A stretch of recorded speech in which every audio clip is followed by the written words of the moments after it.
All right, Siege, your one-word prompt is spring. Spring. Here we go. Okay. 3, 2, 1. We are we put it in the calendar when it's a certain amount of days past the last frost because we're growing seedlings to then plant in our raised bed gardens. Seedlings of what? Seedlings of veggies. Oh, Food. cool. Plants. All that Wow. good stuff. That's nice. Hold on one second. Hey, welcome to the Overtalking Podcast with your hosts, Ken and CJ. Say hi, CJ. Hi, CJ. This is the show where we talk over planting your own food in a garden. That's Thanks right. for tuning in. We pivoted. We've run out of movies. So There's no more movies. We're tired. yeah, we're talking about springtime garden activities only. Yeah. Thanks for tuning in. Yesterday, I pressure washed off my deck. Hell yeah. Ask me about it, and I will tell you. Was it satisfying? Very satisfying. Got all the dirt off. Do you down play the that patio furniture? That video game that is just like Power Washer Simulator? Yeah, I have played that. Have you? It's very just satisfying. It's the best. I remember as a kid, my dad was out doing that to our driveway. And then I caught him coming inside and he was covered in dirt and like dirty water. What? And it was because when he was spraying out one of the like in between two blocks of cement or whatever, there was a rock there. So then all the water just shot back at him. So he just got covered in like dirt water. It was pretty funny. God. Yeah, it's my favorite thing to do. I'm gonna get one of those extensions that like it's meant for cleaning like driveways and stuff. It like spins the water around and around. Ooh. And you just drag that across your driveway. It's gonna be awesome. Hell yeah. Get all that black stuff off. It's gonna be so good. But yeah, watch out for rocks. They'll get you. All right, I'll keep an eye out. What are you planting this year? What kind of We're seedlings? doing the usual veggies. We'll do like peppers, as in like a bell pepper of some kind. I forget which color specifically. We'll do jalapenos. We'll do basil, parsley. Parsley is what the caterpillars eat. So we'll probably be buying a lot of parsley or trying to grow a lot of parsley. Because those guys are hungry. Sage, green onion, cherry tomatoes. Feel like I'm still blanking on. Oh, last year I did some lavender just for fun. Sure. Just to get some color and some nice smell going. You know? Have Nice. something for the bees. No ghost peppers this year? No ghost peppers. God, no. No, I'm not even doing habaneros. Jalapenos is where I draw the line. Okay. I do have some habanero hot sauce that I occasionally put on Impossible chicken nuggets, but it's good, but it does turn into like I have to eat with my mouth open because I need the airflow to cool off my tongue. Gross. Not worth it. Ugh. Yeah, fun to be around. Yeah. I'm sure Emily loves when you do that. Yep. Sure it smells great too. Just in pain on purpose. Oh God. Makes you feel alive. Yeah.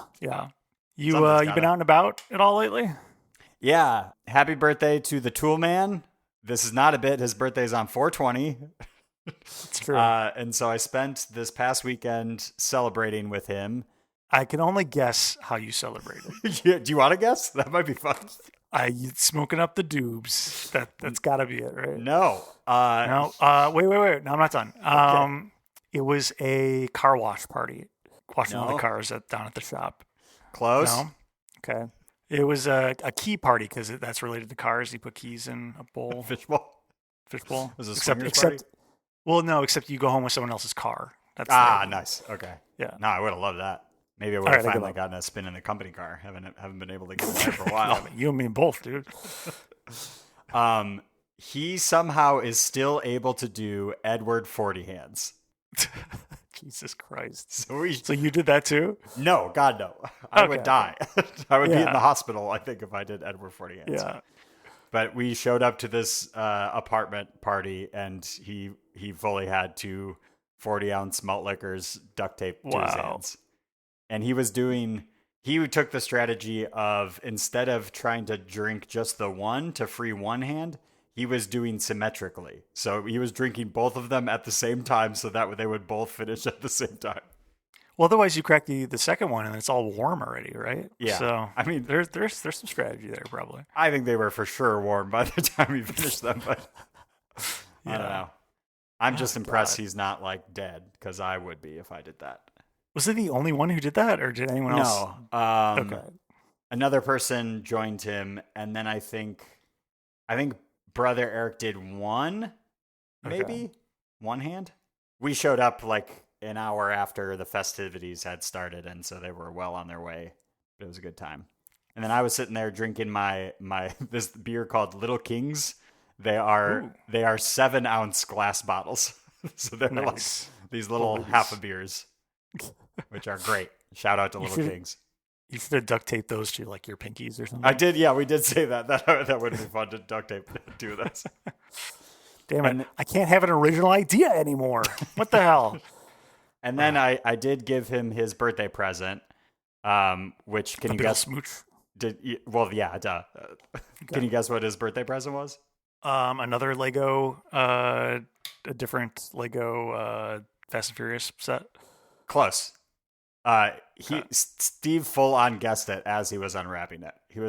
He said, he either said I hope or I'm guessing this is a Drifter shirt, and it was. Oh, nice. We got him that was giving him a nice guess with some Drifter merch. Yeah, nice. We got him a shirt for Sung Kang's upcoming movie that we still have no idea when it will be released. They're selling merch for, but it is not out. Or wait, they had a trailer for it, right? We saw a trailer. Yes, a trailer that doesn't really reveal anything. It's like a teaser. Yeah, a teaser trailer, I would say. Should we look it up? Do you think they've announced a release date? Is it updated? We might as well while we're talking about it. Let's check the movie or the website. Driftermovie.com. Everyone, head on over to driftermovie.com if you want to check this out with us. That is literally it. I thought it was guessing. I still do not. Still a full, there it is. Full car specs page, but still just says coming soon 2026. Okay. Which I don't know how to tell them, guys. It is 2026. We're running out of 2026, guys. You should know by now. We're a quarter of the way through. Did you have a profitable Q1? How was your Q1? Q1 was fine. Everything was good. Good. I was asking what shirt you got him, but there's only one shirt, so it must have been that one. It was that one. Okay. Nice. Yeah. He was pumped. He was full on like keeled over with excitement and laughter. That's great. It was a good time. Well, speaking of good times, we're going to talk about TV shows and movies we've watched recently, but spoiler alert, one of them is not Drifter because it's not out yet. But we'll be talking about that and more coming up on the Overtalking Podcast. All right, and we're back on the Overtalking Podcast. Just the boys this week. We're talking about what we've been watching lately because everyone keeps asking more of those episodes, less of other people on the show. So, that's right. I don't know. Giving the people what they want. That's exactly right. And is it easier for us to do? It doesn't matter. That's not important. That's not important at all. Do we do those when we're feeling lazy? Maybe. But we'll never know. There's still good content, baby. CJ, what you been watching lately? Thank you so much for asking, Ken. You're welcome. I watched a movie called Crime 101. Crime 101. Oh, uh-oh. The government's watching you watch that movie, just so you know. Oh, yeah? Yeah. They're after crime? Probably. What's it about? Have you heard of this? I have not heard of this. Can you guess what it's about? Title alone? Yeah, teaching people how to do crime? Yeah, it's like I take the Animal House, but with crime. It's like a raunchy 80s college movie, but it's about a crime college they go to. Okay. Is it actually 80s? No. Are you joking? I am smiling. Joking. Okay. Because I would watch that. That sounds good. Is it a documentary? Like, that sounds like a documentary title for some reason. No, this is a crime thriller movie that came out this year. It stars Thor. Okay. It stars Catwoman. Okay. You've got one of the Hulks. And then you've got the guy who fucks the ground from Saltburn. Jesus Christ. Okay. Do you know who I'm talking about? I have not seen Saltburn. Don't. Okay. Yeah, that's what everyone's said. Which Catwoman? Halle Berry. Okay. Yeah, that's what I was afraid of. Okay. And then which Hulk as well? I assume the lesser. Which one? Which one do you think? Current Hulk? The current Hulk, yes. The current Hulk, yeah. Because I was like, the other one's like prestige movie. And Halle Berry's in this movie. So What is that supposed to mean? I personally am not a fan of Halle Berry's acting. Yeah. That is what I'm saying. Okay. I thought she was fine in this. Okay. All right. But yeah, it was good movie. It's one of those that was like you're just kind of along for the ride, and I thought it was a pleasant ride. There's no kind of like big moral at the end or twist ending or anything like that. But I was like, yeah, that wasn't that bad. I didn't mind watching that. Okay. It's about Yeah, so what's it about? Chris It's not Hemsworth. a 80s crime No, it's college not. then. Bummer. Chris Hemsworth plays a master thief, and an insurance broker joins forces for a big heist while a determined detective pursues them to prevent the multi-million-dollar crime. It's called Crime 101 because all of the crimes are taking place off of the 101 highway in California. Oh my god. Yeah. I don't like that. So Halle Berry is that insurance broker I mentioned. Okay. Mark Ruffalo is the detective. Chris Hemsworth is the thief. Okay. But it's exciting because it's a thriller. It's like your typical kind of action heisty movie, which I love those. What does the guy who fucks the ground from Saltburn do? He's one of the thieves as well, Okay. but he's kind of he's more the loose cannon character. Fits. Yep. This has a 88% on Rotten Tomatoes, which Holy cow. I would say is too high. But not to say that it was bad. I don't think it's that good though. I gave this a 3.5 out of 5 on Letterboxd, so just like, a little lower than that. Yeah. It's got a 3.1 out of 5 on Letterboxd overall. Okay. But yeah, like Not I bad. said, like if you like heisty movies, check it out. It's a fun time. Okay. Cool. Yeah, I checked out one of the things you recommended last time, which was Nirvana the band, the show, the movie, Yeah. which was excellent. Very, very funny. I just rewatched that. Crazy. Really? Wow. Yeah. Nice. So that Emily watched it for the first time. Still loved it. Highly recommend that one too. Very, very fun. Yeah. I don't think we talked about it on the show, but then I went and watched the movie Blackberry because Matt Johnson directs right. and stars in that movie. Matt Johnson, one of the members of Nirvana the band, the show. Cool. Ken, Hey, what you been watching?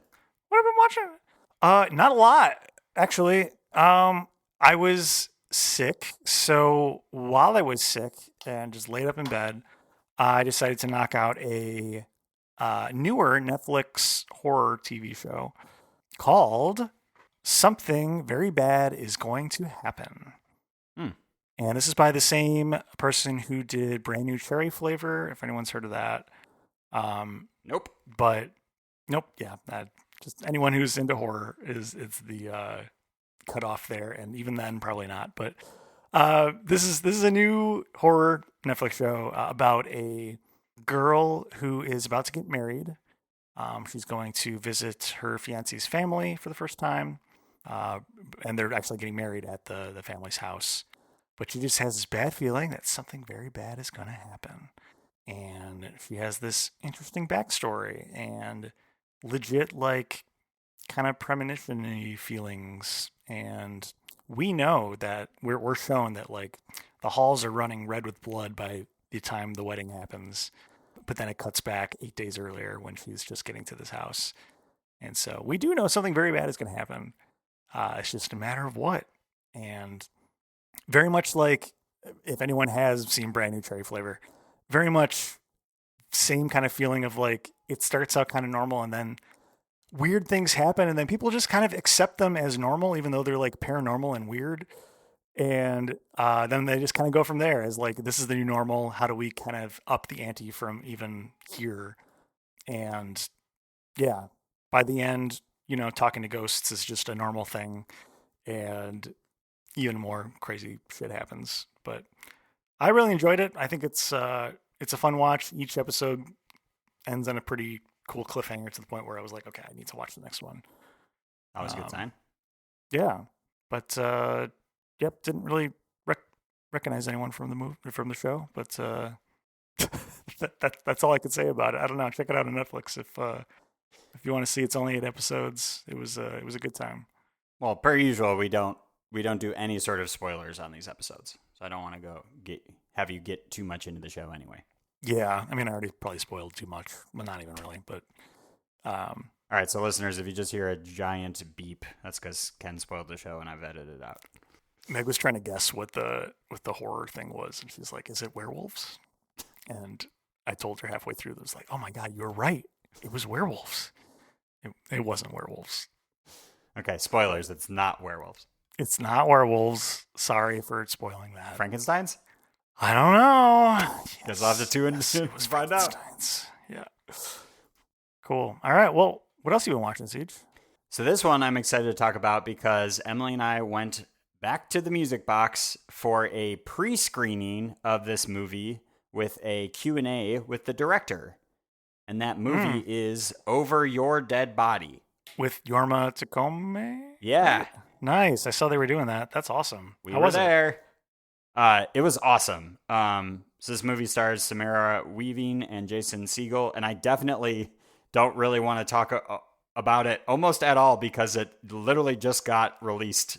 By the time this episode comes out, I think it just came out a day or two ago. Yeah, on another podcast I was listening to, they had an ad for it, like a spoken ad, and I feel like even that probably said too much. I was thinking that while I was listening to it, I was like, wow, like saying the synopsis of this movie probably spoils at least the first 20 minutes of the movie. Like, I'm sure that's like a reveal in the movie that would have been cool to just find out. I think, I will say, I think they have to spoil that part though to get you interested in the movie. Sure. Because I did know that going into it. Yeah, me try to avoid as much as possible, but that because I think they're like, well, that's the premise of the movie to get you into watching it, and then other stuff happens that I won't get into. You would love this movie, I think. Okay, I was gonna ask, it was advertised on a horror show podcast I listened to, yeah. but I'm sure it's comedy as well. But it definitely is funny. It is very gory. So if that's not your thing, it was not Emily's. She had to frequently look away from the screen because we didn't know how gory it was going to be going into it. Gore doesn't bother me, but I think even at one point in the theater out loud, I went, Jesus Christ. There was a moment of good God, this is very gory. They're not pulling any punches. Laughed a ton, had a great time, a packed theater, great energy. Yeah, really funny, I thought. Very up my alley. I definitely would say it is there are some horror qualities to it for sure. Because there are parts that get kind of dark and stuff. And if you even Google the movie, you'll see the poster has them kind of bloodied up. So you can only imagine what happens, what kind of hijinks they get into. But yeah, very cool that Yorma was there. Huge fan of The Lonely Island and his other movies and stuff. There were two... He mentioned this twice, so he gave a little upfront spiel. They brought him on stage, the people organizing this, and then afterwards did a full-blown Q&A. And he mentioned this both before and after the movie, that one of his favorite bands in the world is this band called Dead, D-E-H-D. Have you heard of this band at all? Not. Okay. Have you? Yes, because one of the members of that band is a year younger than us and went to our high school. What? Who? I will bleep this out, but... Oh, that sounds really familiar. Yeah, that guy. So, weird just hearing a member of the Lonely Island, essentially mention a guy we went to high school with. And they were in the audience, he said. They're here tonight, too. Oh, wow. And there's... Because he uses one of their songs in the movie, also. So he gave them a shout-out twice throughout the presentation, but cool. Another great experience at the Music Box in that it does this sounds so obvious to me, but going to a movie with a lot of people who are also loving it just really helps the experience. I had such a good time. It was so fun. I'm so jealous I used to live near there. God, I wish I could still go. Yeah, it was. I gotta keep sort of remembering. Reminding myself of yes, get out of the house, go see a movie in the theater. Mm-hmm. It's more fun. For sure. I gave this a 4.5 out of 5 on Letterboxd. Damn. I had a great time so far. And again, this movie is barely even out, but it already has It has a 3.5 out of 5 on Letterboxd and a 72% on Rotten Tomatoes. A 7.4 on IMDb, which that's pretty high for IMDb. Wow. Highly recommend it. Ken, I do think you would have a good time with this. Yeah, I'll definitely be watching this when it comes out on VOD. Yeah. But yeah, Nice. had a great time. Another good time at the Music Box. Nice. Yeah, I think I was already thinking like, I think at the end of last year, I was like, am I going to do the Music Box of Horrors again? Just because it's becoming hard. But like, that's my one opportunity to like actually go to a movie theater. Unless we like, find a babysitter for Nora and make a big effort to go to our local one. But yeah, no, I mean that's why I do this still, is to get there and then have a good time watching stuff with people. Because yeah, the experience is extremely different than if you're just sitting at home. And even like, because there's also plenty of times I live walking distance to a movie theater, and so I'll occasionally go over there and catch some movies by myself, but then it's usually there's like 6 other people in the crowd. It's not quite the same as like a packed theater for a comedy. Yeah, at least you get like the isolation, like locked in viewing experience then. But like the Music Box, everyone there, especially for like, an event screening like you were at, right? But like everyone there is like almost guaranteed to like be enjoying it. Yeah. Just a general fan of movies, and they Yeah. like going to see them in that experience. Yeah. Yeah. Nice. What else you been watching? All right. Well, I did watch one movie since we last did one of these. And that movie was, do you want to guess the genre, CJ? Oh, if I'm Ken, I'm sitting at home looking for something to throw on. That's right, rom-com. Oh, nice. No, I'm just kidding. It was, of course, horror. I watched Undertone. This is a very recent movie, so I don't want to spoil it too much, but it's an A24 movie, so that should speak to its quality maybe a little bit, but I don't want to say like what exactly it is, but I think I can talk about it a little bit. It's about a girl who is taking care of her mom who is like dying. Like she's upstairs, she's effectively comatose, and she's in her mom's house for a couple weeks while she basically is just on hospice, looking after her mom. But she also, on the side, records a podcast. Hey, we like those. Yes, exactly. With someone remotely. The theme of the podcast is like creepy paranormal stuff. And so she this week, they apparently, like in the previous week, they had covered like some creepy YouTube video that like everyone who watches kills himself, and they debunked it and whatever. But this week, the other co-host was sent a series of 10 audio files and a cryptic pairing of like, listen to these at your own risk and yada, yada, yada. And so they go through one by one and listen to them. And there's some unsettling things on those audio files as it goes. And this woman starts to have some of those things mirrored in her own experience. And that's as far as I'll go with spoilers. But really cool setup. I like that it's like a podcaster. Yeah.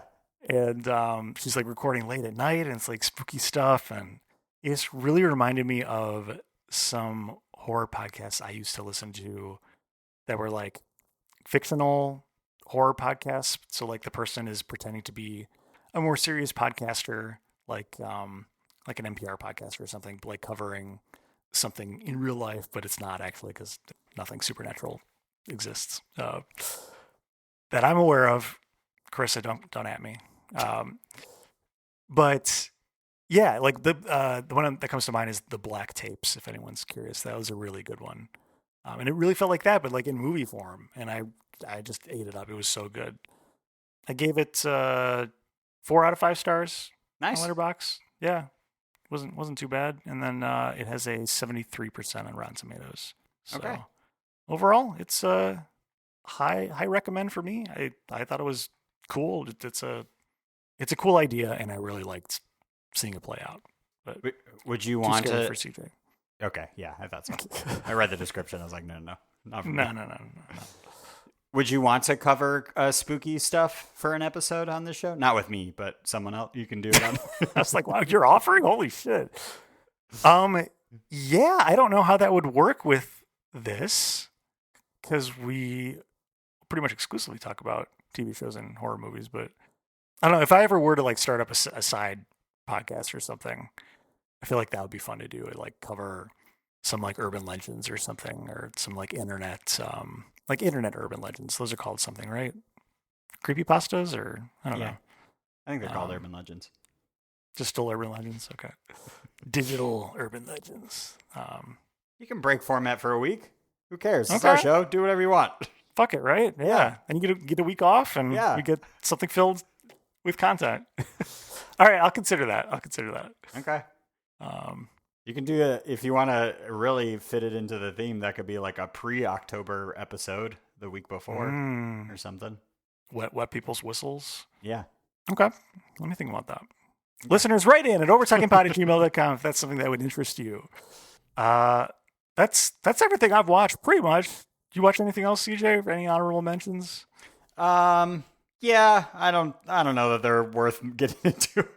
Okay. I watched a pretty mediocre movie called How to Make a Killing. That sounds exactly like Crime 101. It's like instructional. It was way worse than Crime 101. That one was pretty lame. That was a 2.5 out of 5 for me. Okay. So I don't need to get into it. Okay. Maybe skip that one, listeners. Yeah. All right. Well, not next week, but all month of May, we got a brand new theme coming at you. So get ready to either skip a month or tune in. My vote would be you tune in because they're going to be a lot of fun. Mine as well. It'll be good. Yeah. So one of our favorite actors from the FFU has a lot of movies. And we decided to maybe knock out some of his largest movies from his backlog that we haven't already covered on the show. Do you want to say what the name of the month is? So for the entire month of May, you will be treated to Jason Statham, a month-long celebration of Jason Statham movies. That's right. Well, maybe next week we'll tease what the movies will be, but that's the idea. Yep, it's going to be a good time. We're very excited. Yeah, or I am at least. I am too. Okay, good. I think it'll be good. I haven't seen the movies we're going to cover in a very long time, so I honestly don't know if I've seen 2 of the movies we're covering. Really? Yeah, which is surprising, right? Yeah. 2 of them I absolutely do, and I won't get into it. One because I own them on DVD, at least one of them. So okay, but 2 of them I'm like, I don't know if I've actually ever seen them. Are they the 2 that I recommended? Yeah, the first 2. Wow. Yeah. Spoilies. Dang. This is exciting. Little tease. Cool. All right. Well, stay tuned for that, folks, and stay tuned for next week where we already definitely know what we're covering. So. Mm-hmm. But you have to wait to find out. That's right. Well, where can people reach us, Siege? We already said the email. You can email us at the thing we already said. You can call or text us at USACat1591 or follow us on all of the things at Overtalking Pod or go to our very real website, overtalkingpod.party. It's all in the show notes, people. It's super easy to tap a link and send us an email, please. Thank you. Also, oh no, they're here. It's the Overtalking Undertones, or Overlords, sorry. And they're here to remind me to remind you, if you like to show, please tell a friend and spread the word. We'd really appreciate it. And we spend a lot of money in advertising, so yeah, that's it. That's it. I said everything out of order, but that's okay. That's okay. They seem satisfied. And they're gone. Okay, cool. And as we always say on every single episode, love you. Bye. Bye. This episode of the Overtalking Podcast was produced by Ken and CJ, edited by CJ. Music by Justin Peters. Be sure to rate and review on Apple Podcasts and Spotify. See you next week.